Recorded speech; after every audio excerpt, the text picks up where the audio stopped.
Recently हमने पूछा था कुछ चैलेंजेस अगर आप फेस कर रहे हैं तो बताइए, तो उसके ऊपर हम वीडियो बना सके।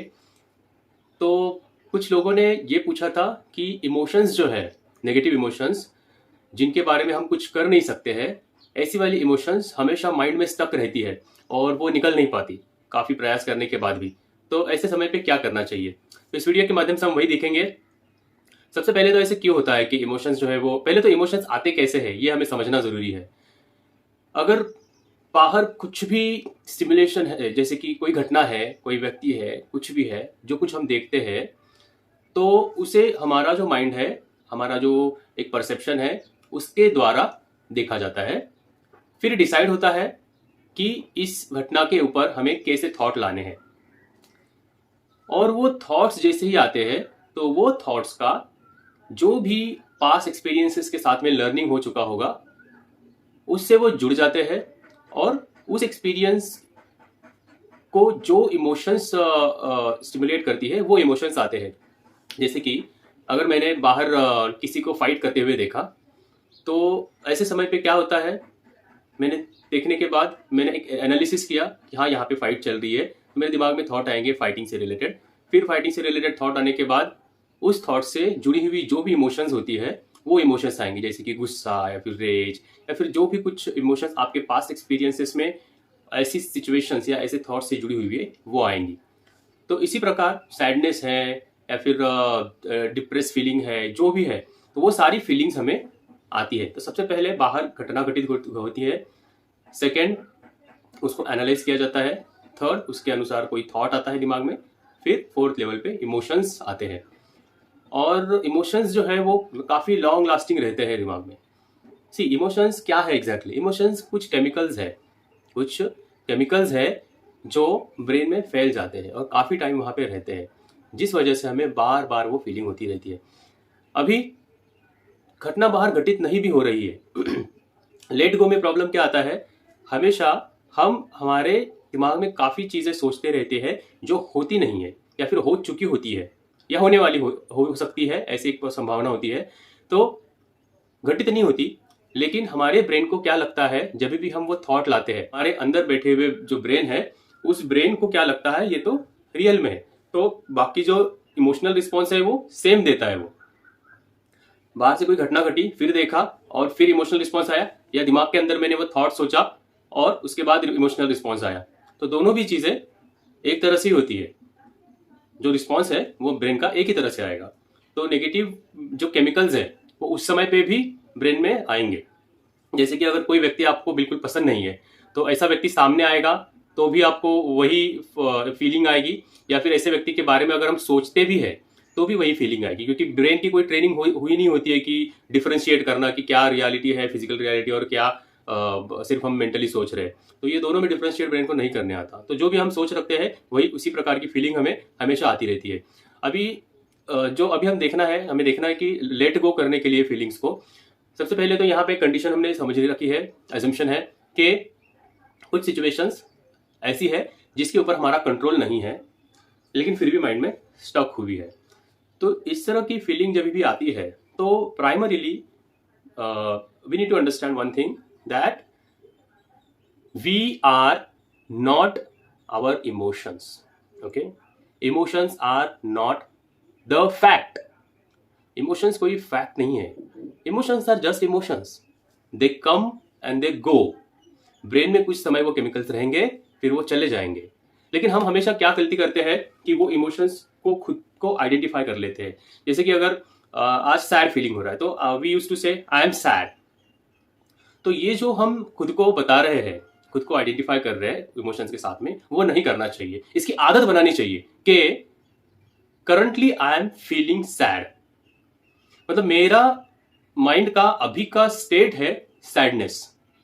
ये बोलिए या फिर महसूस करिए। जितनी हैबिट हम इसकी बनाएंगे उतना एक फायदा होगा कि हमें समझ में आता है कि हमारी जो भी जितनी भी इंटेंस है या फिर माइल्ड है, जो भी इमोशंस है, जो नकारात्मक फीलिंग है, तो वो हम नहीं है, लेकिन इस समय हम वो महसूस कर रहे हैं, और ये डिफरेंस है। तो ऐसे में क्या होता है, जब भी हम ये समझ पाते हैं कि हमारी इमोशंस हम नहीं है, एक डिटैचमेंट की फीलिंग आती है, और वो डिटैचमेंट की फीलिंग हमें हेल्प करेगी आगे जाके उस फीलिंग का जो इम्पैक्ट है उसको रिड्यूस करने के लिए, और ये काफ़ी कारगर साबित होती है। जिस समय पे हम समझते हैं कि ये इमोशंस को ऑब्जर्व किया जा सकता है बाहर निकल के, ब्रेन के बाहर निकाल के, हम खुद बाहर आके फिर हमारे इमोशंस को अगर ऑब्जर्व करें, so that would be the first step to get rid of your emotions. Because identification से जितनी भी अलग रखेंगे हम ये इमोशंस, उतना ही हमारे लिए बेहतर होगा। तो सबसे पहले तो हमें ये इमोशंस को अलग तरीके से देखना है कि ये हम नहीं है, वो फैक्ट नहीं है, they are just emotion, they will come and go. Secondly, we need to give a tag, ठीक है, कुछ नेम दे दो ये इमोशंस को। जितना भी आप हो सकता है दिन भर में ऑब्जर्व करते हैं कि ये अभी सब लगातार इमोशंस आ रही है मेरे इसमें दिमाग में, तो गिव देम अ टैग कि ये इमोशन का एक स्टोरी है। जैसे कि हर इमोशन के पीछे कुछ ना कुछ स्टोरी होता है, उसको भी हम आगे देखेंगे कि उसको रिव्यू करना है। तो सबसे पहले तो कुछ टैग दे दो, जैसे कि अपना इमोशंस के लिए जो स्टोरी है बन रही है, जिसकी वजह से हमें ये नेगेटिव इमोशन आ रही है, तो उसको एक टैग दे दिया, एक टाइटल दे दिया। देन वो जो स्टोरी है जो हम बार बार हमें खुद को बता रहे हैं, जो हम घटित हुई घटना है या फिर घटने वाली है या फिर घट सकती है, ऐसी वाली स्टोरी जो बना रखे हमने हमारे ब्रेन में, जो हम लगातार खुद को रिपीटेडली बता रहे हैं, तो ऐसी स्टोरी को थोड़ा सा रिव्यू करें हम। ये सच में अभी है या नहीं है, या वो 100% रियलिटी भी है या नहीं है, मतलब वो सच में वैसे था या मेरा सिर्फ परसेप्शन है उसके बारे में वैसे। तो वो स्टोरी को हम रिव्यू कर सकते हैं एवरी नाइट। अगर दिन भर लगातार वो नेगेटिव इमोशंस आती ही रहती है, तो नाइट में एक बार just give it a try, एक बार रिव्यू कर लेते हैं इसको कि सच है या नहीं है, ठीक है। Give them a name, give it just review it. Emotion को जो चीज़ ट्रिगर कर रही है, मतलब ये इमोशन आने की रियल रीज़न क्या है, तो वो फाइंड आउट करने की कोशिश कर सकते हैं हम। और ये सब हम ही कर सकते हैं, हमारे अलावा कोई नहीं कर सकता, या फिर बाहर से कोई आके कुछ टैबलेट दे दे ये इमोशन नहीं आएगी, इससे नहीं होता। हमारे खुद की इमोशंस पे काम करने के लिए उतना मेहनत तो हमें थोड़ा करना पड़ेगा। और मेहनत बड़ी मेहनत नहीं है, सिर्फ देखना है, हमको समझना है, खुद को ही समझना है। जितना हम अपने को खुद को समझेंगे, उतना हम रियलिटी के पास रहेंगे और उतनी तकलीफें कम होंगी। जो लोग खुद को कम समझते हैं, मतलब खुद को समझने में उतना इंटेंस नहीं होते हैं, वहाँ पे तकलीफें बहुत आएंगी। तकलीफें मतलब क्या है, सिर्फ बाहर की दुनिया की तकलीफें नहीं होती, हम हमारे अंदर जो एटमॉस्फेयर रखेंगे उसके अनुसार डिसाइड होता है। अगर अंदर का एटमॉस्फेयर सही है तो तूफाने में भी आदमी या फिर जो व्यक्ति है वो सही तरीके से कामली पास हो जाएगा। लेकिन जिसके अंदर का एटमॉस्फेयर सही नहीं है, जो खुद को नहीं समझ पा रहा है, ऐसा जो व्यक्ति रहेगा वो बिल्कुल भी बाहर सारी पॉसिबिलिटीज सब बढ़िया है, फिर भी अंदर से ठीक नहीं रहेगा। तो सबसे पहली स्टेप हमें खुद को समझना है। तो हमारी इमोशंस को समझने के लिए हमें उस इमोशंस को, जो भी चीज़ ट्रिगर कर रही है, वो समझना ज़रूरी है। तो वो एक बार समझ में आ गई चीज़ कि ये रीज़न से मुझे ये इमोशंस आ रहे हैं, उसको इवैल्यूएट भी कर लिया हमने कि सही है गलत है, या फिर ठीक है देख सकते हैं सही भी है, हो सकता है रियल रीज़न हो सकता है। तो दो ही प्रकार की चीज़ें हम कर सकते हैं। एक तो उस कॉज पे, उस रीज़न पे कुछ एक्शन ले सकते हैं क्या हम, जिसकी वजह से वो इमोशंस राइज हो रही है, आ रही है। तो अगर हम उस रीज़न पे एक्शन ले सके तो हमें ले लेना चाहिए। सर्कमस्टेंसेस का या फिर उसके लिए जो भी हम कर सकते हैं उस एक्शन लेने के लिए, वो थोड़ा थॉट करके कैलकुलेटेड रिस्क लेके हमको एक्शन ले लेना चाहिए। तो जब भी हम एक्शन लेंगे, ऑटोमेटिकली कॉज रिड्यूस होने की संभावना बढ़ जाएगी और इमोशंस जो है वो कम हो जाएंगे। एग्जाम्पल के तौर पे बताता हूँ, दो दोस्त हो सकते हैं जो एक दूसरे से बात नहीं कर रहे हैं फिलहाल। नंबर एक फील कर रहा है कि नंबर 2 ने मुझे इग्नोर किया। कुछ इतना क्लोज फ्रेंड था मेरा, लेकिन फिर भी मैंने 3 बार कॉल किया तो now he is not picking my call. शायद वो चीज़ हुई होगी जिसकी वजह से अभी उसने मुझे इग्नोर करना शुरू कर दिया है। It happens, it can be possible. तो why should I call my उसको, मैं क्यों कॉल करूँ, मैं खुद भी इग्नोर करूँगा उसको। तो ये एक तो बेस्ट फ्रेंड है, अच्छा फ्रेंड है, तो आपको बुरा कहीं ना कहीं लगता रहेगा यार मैं बात नहीं कर रहा हूँ, लेकिन हाँ यार उसने भी कॉल वॉल नहीं किया मुझे। फ्रेंड हो सकते हैं, रिलेशनशिप में हो सकता है, किसी भी इसमें हो सकता है। तो ऐसे समय पे ये फीलिंग बार बार दिन भर हमारे दिमाग में रहेगी, क्योंकि रिलेशनशिप जहाँ पे इंटीमेसी है तो वहाँ पे थोड़ा भी अगर आगे पीछे कुछ होता है, मतभेद होते हैं हमारे, डिस्प्यूट्स होती है, तो वो चीज़ हमेशा रहती है दिमाग में, पूरे दिन भर रहेगी वो, और दूसरी सारी चीज़ों को अफेक्ट करती रहेगी। प्रोफेशनल है, करियर वाइज है, फाइनेंशियल है, या फिर हमारे पर्सनल लेवल पे जो दूसरे रिलेशन होते हैं उन सबको वो कंट्रोल करती रहेगी। सो जब भी ऐसे नेगेटिव इमोशन हमारे माइंड में स्टक है, उसको अभी लेट गो कैसे करें। लेट गो करने के लिए सबसे पहले तो हमें समझना है, वो 2-3 चीज़ें पहले बताई मैंने वो, फिर उसके बाद में अभी इस पर एक्शन क्या ले। कर देना चाहिए कॉल, कोई फर्क नहीं पड़ता है।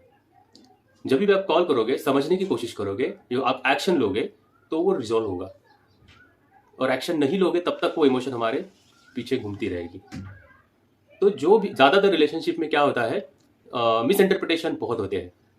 मिस इंटरप्रिटेशन ही होते हैं जो तकलीफदायक होते हैं, लेकिन when we establish a communication, a proper communication, then things just wipe out as they were never there. तो कम्युनिकेशन काफ़ी इंपॉर्टेंट होता है, तो कम्युनिकेशन के थ्रू हम एक्शन ले सकते हैं। और कुछ एक चीज़ें ऐसी हो सकती है जिसमें कुछ भी एक्शन लेना पॉसिबल ही नहीं है। कुछ पास्ट की चीज़ें हो सकती है और रियल चीज़ें हो सकती है जो कि हमारे कंट्रोल के बाहर है। देखो, दो चीज़ें हैं, कुछ एक घटनाएं, कुछ एक इस तरह की सिचुएशंस, कुछ एक व्यक्ति ऐसे होते हैं जिनको हम हमारी इसमें कंट्रोल कर सकते हैं। कंट्रोल मतलब कुछ ना कुछ कर सकते हैं उसके लिए। लेकिन कुछ एक सिचुएशंस, कुछ एक चीज़ें ऐसी होती है जिनको हम कभी कंट्रोल ही नहीं कर सकते। लाइक कभी वॉर छिड़ रहा है तो वॉर का स्ट्रेस आ गया, कहीं इंडिया पाकिस्तान, इंडिया चाइना में भी वॉर ना हो जाए, या फिर कुछ ऐसी चीज़ है जो बाहर घटित हो रही है, बार बार न्यूज़ दिखाई दे रहे हैं किसी चीज़ की, तो उसको देख के स्ट्रेस आ गया। तो ये सब चीज़ें हम कंट्रोल ही नहीं कर सकते। तो जहाँ पे हम कंट्रोल नहीं कर सकते, जहाँ पे हम हमारी ओर से कुछ एक्शन नहीं ले सकते, तो वहाँ पे हमें उस थॉट्स को, उस इमोशंस को मैनेज करना चाहिए। मैनेज कैसे कर सकते हैं? इधर you accept it as it is, हम कुछ नहीं कर सकते, accept it and calm it down, welcome that thought, welcome that feeling, it's okay. आप आइए, बैठिए दिमाग में, आप जाइए निकल के जब भी आपको जाना है। I will not struggle with that emotions, I will not fight with it, accept it as it is. जिस चीज को हम कंट्रोल नहीं कर सकते, उस चीज को हमको मैनेज करना है। ये इमोशंस के बारे में नहीं, हर एक लाइफ के एस्पेक्ट्स में हम इसको इस्तेमाल कर सकते हैं। जो भी हम कंट्रोल कर सकते हैं हमारी बेस्ट पॉसिबिलिटी के थ्रू करेंगे, नहीं तो उसको हम मैनेज कर लेंगे। अभी खेलों में अगर देखें हम, तो इंटेंस प्रेशर होता है। अब जब भी कोई बड़ा खिलाड़ी खेलने के लिए उतरता है तो what he can do, he can control his inner atmosphere, he can control what he can do, but he can not control the pressure, he can not control the national pressure, या फिर जो भी कुछ है। वो stadium में जाने के बाद इतनी सारी एक्सपेक्टेशंस होती है लोगों की, उसके साथ तो हम डील नहीं कर सकते। तो उसको मैनेज करना पड़ता है, उसको हम दिमाग से साइड को कर सकते हैं। और इन सबके लिए प्रोसेस होती है, सारी चीज़ें हम कर सकते हैं, लगातार प्रैक्टिस करनी है। तो ये सब चीज़ें करके हम हमारी जो इमोशंस है उनको दो प्रकार से डील कर सकते हैं। कंट्रोलेबल है तो हम उसके ऊपर एक्शन लेंगे, कंट्रोलेबल नहीं है तो हम उसको लेट गो करेंगे। लेट गो मतलब लेट गो करने के लिए एक तो एक्सेप्ट करें, welcome them as it is, कुछ नहीं कर सकते भाई तुम्हारे लिए, आप ऐसे ही पड़े रहो दिमाग में जब तक रहना है। Come in terms with it, so that will help. Okay, it's sort of a surrender, के सरेंडर कर दिया। सरेंडर में भी काफ़ी दिमाग काम डाउन होता है, क्योंकि चीज़ें अगर कंट्रोल में नहीं तो सरेंडर ही कर सकते हैं, और क्या कर सकते हैं। एक्शन ले सकते हैं तो ज़रूर एक्शन लेनी चाहिए, ठीक है। सेकेंडली, अगर देखा जाए तो हम लोग हमेशा सप्रेस करने की भी कोशिश करते हैं। इमोशंस जो है उसको लगातार हम दबाने की कोशिश करते हैं कि ये ना आए कभी भी। अभी आई है इमोशन दिमाग में मेरे, तो इसको मैं कैसे वैसे दबा दूं, किसी दूसरी चीज़ को इधर उधर देखो और इसको ये कर दूं। लेकिन emotions are actually the energy, ठीक है। एनर्जी क्यों बोल रहा हूँ? क्योंकि नेचर ने नकारात्मक जो इमोशंस है, नकारात्मक फीलिंग्स है, वो ऐसे ही नहीं बनी है। इवोल्यूशन ने इतने बिलियंस ऑफ ईयर्स ऐसे वेस्ट नहीं करे कि नकारात्मक फीलिंग मतलब बैड है, ये नहीं होनी चाहिए, ऐसे नहीं है। नकारात्मक फीलिंग्स का भी अपना एक रोल है हमारी जिंदगी में। जब भी कुछ ऐसी सैडनेस या फिर डिप्रेस करने वाली घटनाएं होती है, तो ऐसे में हमारी बॉडी को, हमारी शरीर को एक प्रकार की एनर्जी की ज़रूरत होती है। तो जितनी भी सारी नकारात्मक फीलिंग्स है वो सब हम में एनर्जी लाने का काम करती है। ऐसे समय पे, थोड़े समय पे आप डिप्रेस होंगे, अच्छी बात है। थोड़े समय पर एंशियस होंगे तो अच्छी बात है, क्योंकि ये सब चीज़ें जब भी होती है, then you start feeling energetic. एक बार थोड़ा डिप्रेस स्टेट में जाएंगे, एक बार हम एंशियस स्टेट में जाएंगे, thereafter what happen, thereafter some time in a day or two we start feeling more energetic. तो ये काम है हमारी नेगेटिव फीलिंग जो आती है उसका। तो अभी ये जितनी भी एनर्जी वाली फीलिंग्स है नेगेटिव, तो उन सबको हम अगर दबाते रहेंगे तो जो फ्लो है वो रोकते रहेंगे, तो डैम जो है वो बहुत बड़ा होते जाएगा, भरते जाएगा, और वो कहीं ना कहीं फटना ही है। ये सिर्फ फिलॉसफी नहीं है, this is the physical reality. जितने भी इमोशंस हम सप्रेस करेंगे वो कहीं ना कहीं दूसरी तरफ से बाहर निकलने की कोशिश करेंगे और हमारे व्यक्तित्व पे अफेक्ट करेंगे, यही होता है। तो ऐसे सिचुएशन में जब भी हमें लगता है कि ये इमोशन को सप्रेस करना है, तो we need to find out ways to release it consciously. कैसे लगता है कि यार ये खतरनाक इमोशन है, मुझे बिल्कुल भी अच्छा नहीं लग रहा है, so consciously just try to find out the way to release it. इसको मैं क्या करूँ, रिलीज कैसे करूँ? जाके दोस्तों में बात करो, कर सकते हैं। दोस्त नहीं है, पेपर पे लिख दो, नहीं तो रिकॉर्ड करो, अभी जैसे वीडियो बना रहा हो वैसे वीडियो बनाओ, लेकिन एक्सप्रेस इट। इमोशंस को जब भी हम एक्सप्रेस करेंगे तो वो फ्लो आएगा, वो निकल जाएंगे, ठीक है। इसीलिए बोलते हैं कि दोस्त होना बहुत जरूरी होता है। जितने ज्यादा दोस्त रहेंगे, जितनों के साथ आप अच्छे से शेयर कर पाओगे सारी चीजें, उतना आपका लाइफ बेहतर रहेगा। तो this is how it works. Emotions को दबाना बिल्कुल भी नहीं है, दबाने के बाद वो डबल पावर बन जाती है उसकी, और they will break the dam.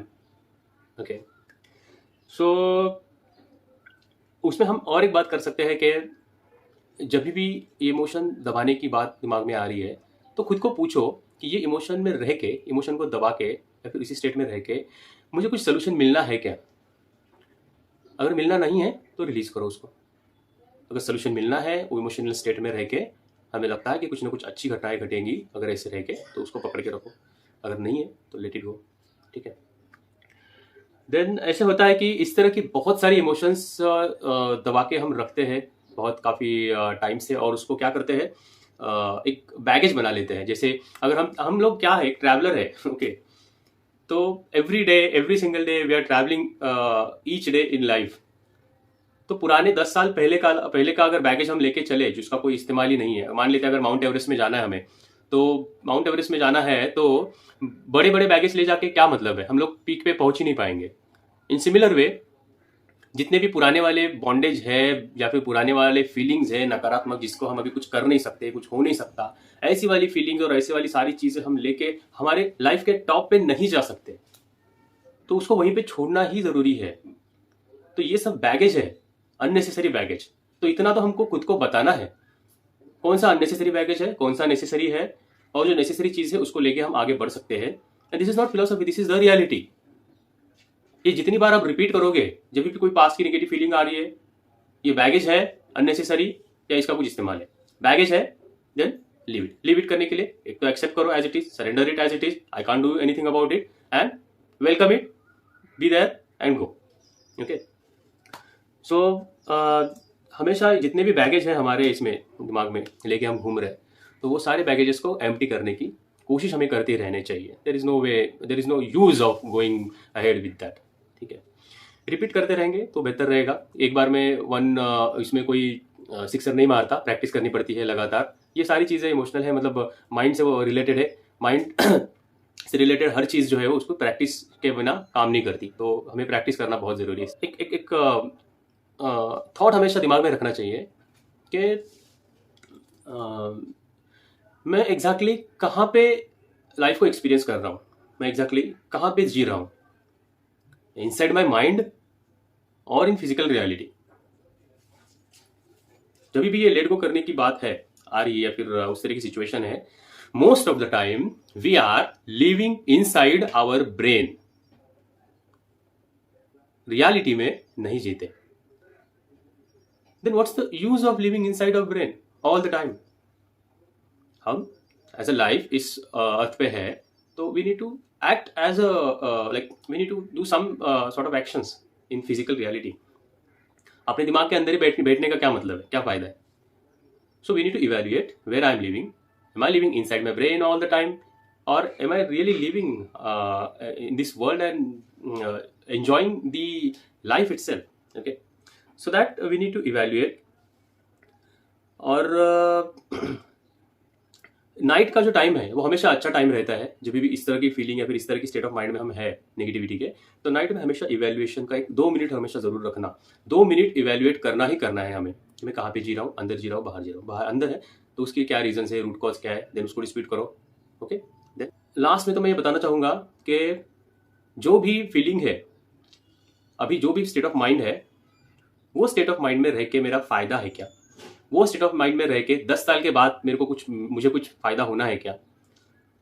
तो अगर आंसर्स है नहीं, तो clearly we need to work on those aspects, जैसे मैंने बताया थोड़ी देर पहले कि अभी क्या करना चाहिए, क्या नहीं करना चाहिए। We need to come in terms with it, just let it go, okay.